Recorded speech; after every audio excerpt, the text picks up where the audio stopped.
خۆی لە ڕاستیدا ئەمە پێشتر ئێمە باسمان کردو لیجانی تایبەتشمان هەیە بۆ ئەم مەسەلەیە تقریبەن لە مانگی 11 کە وەزیری خوێندنی باڵای عێراق هات لەسەر داوای ئێمە هات بۆ کوردستان و لە هەولێرە میوانداریمان کرد و حەوت لیزەمە تایبەتمان بۆ کێشەکانی خۆمان لەگەڵ بەغادانا یەکێک لەو لیزانە تایبەت بوو بەم کێشەیە بەڵام تاکو ئێستا ئەو لیزانانە بەداخەوە لەلایەن ئەوان ئەکتیڤ نەکراوە و بڕیارە بۆ دوای جەژن ئێمە خۆمان سەردانی بەغدا بکەین بۆ چارەسەرکردنی ئەم کێشانە لە ڕاستیدا ئەوان زۆربەی هەرە زۆری زانکۆکانی هەرێم تاکو ئێستا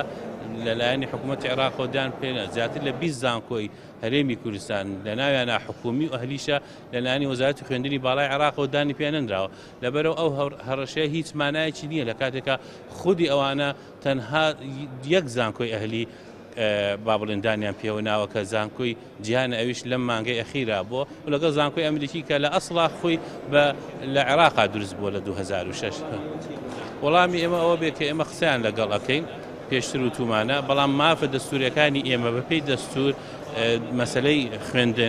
خوێندن بە هەموو مەرحەلەکانیەوە بە زانکۆکانیشەوە حەقێکی دەستوری هەرێمی کوردستانە ئێمە لەو مافەی خۆمان تەنازول ناکەین بەڵام ئەمە دیارە وەکو وتم بەپێی دانوستان و وتوێژ لەگەڵ بەغدادا و بە تەمای سەردانێکی بەغداش بکەین بۆ ئەم مەسەلەیە